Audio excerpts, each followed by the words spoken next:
Assalamualaikum warahmatullahi wabarakatuh. Puja dan puji syukur kita panjatkan kehadirat Allah Subhanahu wa taala, serta salam dan salawat kita berikan kepada junjungan kita Nabiullah Muhammad sallallahu alaihi wasallam. Halo teman-teman, perkenalkan nama saya Siti Fatimah, Fakultas Tarbiyah Prodi Pendidikan Agama Islam IAIN Parepare. Bagaimana kabarnya hari ini? Baik, alhamdulillah. Kaum rebahan, mari kita belajar meskipun jiwa mager meronta-ronta. Baiklah teman-teman sekalian, adapun materi pembelajaran kita pada hari ini yaitu Problem based learning. Apa sih itu problem based learning? Problem based learning meliputi pengajuan pertanyaan atau masalah, memusatkan pada keterkaitan antara disiplin, penyelidikan autentik, kerjasama, dan menghasilkan karya secara peragaan. Pembelajaran basis masalah tidak direncanakan untuk membantu guru memberikan informasi sebanyak-banyaknya pada siswa. Pembelajaran berbasis masalah antara lain bertujuan untuk membantu siswa mengembangkan keterampilan berpikir dan keterampilan pemecahan masalah. Menurut Arendes, pertanyaan dan masalah yang diajukan haruslah memenuhi kriteria. Kriteria yang seperti apa? Yang pertama adalah autentik. Autentik yaitu masalah harus lebih berakar pada kehidupan dunia nyata siswa daripada berakar pada prinsip-prinsip disiplin ilmu tertentu. Yang kedua, jelas, yaitu masalah yang dirumuskan dengan jelas dalam artian tidak menimbulkan masalah baru bagi siswa.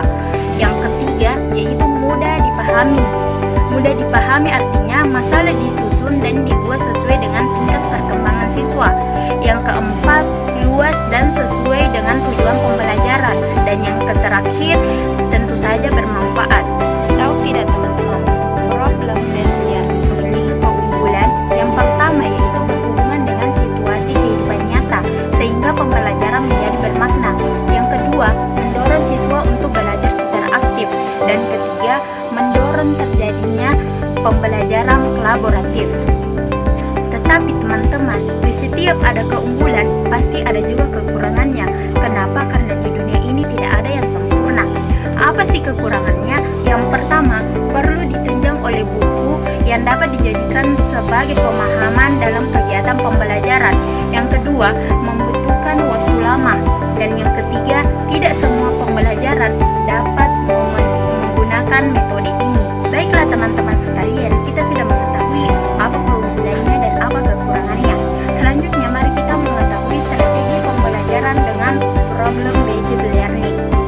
Ciri-ciri strategi problem based learning baru yang dikutip oleh Rusmono adalah yang pertama, penggunaan masalah di dunia nyata. Yang kedua, pembelajaran berfokus pada pemecahan masalah.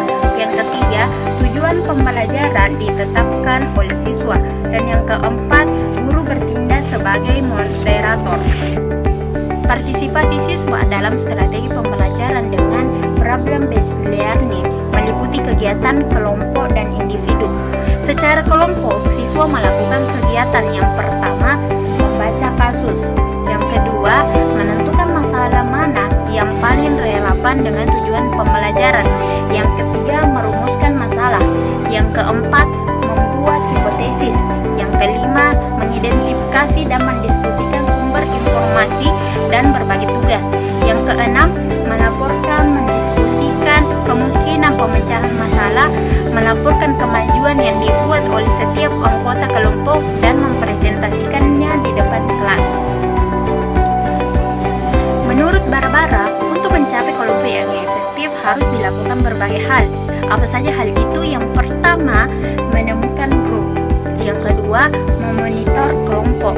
Yang ketiga, peran kelompok. Yang kelima, evaluasi. Dari uraian tersebut dapat disimpulkan bahwa proses lebih penting dalam strategi pembelajaran problem based learning dan bukan hanya hasil yang akan dicapai.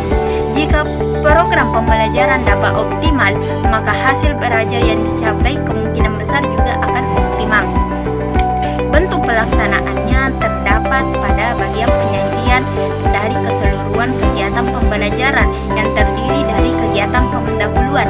Di pendahuluan ada yang dikatakan motivasi, klasifikasi kelompok, dan informasi pembelajaran tujuan. Yang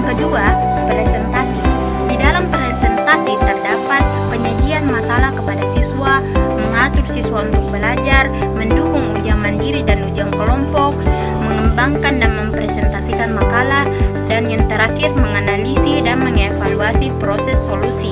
Yang ketiga, kesimpulan. Di dalam kesimpulan terdapat ringkasan materi yang telah dipelajari, pelaksanaan teks, dan penyampaian pekerjaan rumah. Baiklah teman-teman sekalian, yang terakhir mari kita membahas tentang sejarah kemunculan dan penyebaran problem-based learning.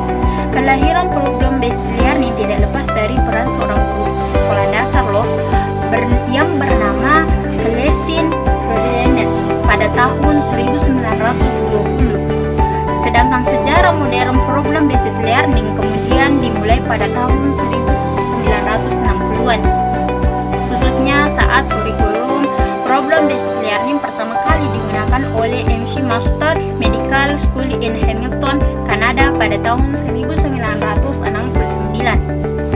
Kurikulum yang mengadopsi problem-based learning di Eropa pertama kali diperkenalkan pada pertengahan tahun 1970-an di Maastricht Universitas Medical School. Saat ini problem-based learning tersebar di berbagai bidang pendidikan tinggi selain ilmu kedokteran, di antaranya bidang ekonomi dan hukum. Baiklah teman-teman sekalian, kita sudah membahas tentang problem-based learning. Kita sudah mengetahui keunggulan dan kekurangannya, kita sudah mengetahui strategi pembelajarannya, dan kita sudah mengetahui sejarah kemunculannya. Baiklah teman-teman sekalian, terima kasih atas waktu dan kesempatan yang diberikan kepada saya. Kurang lebihnya mohon dimaafkan. Wabillahi taufiq wal hidayah. Wassalamualaikum warahmatullahi wabarakatuh.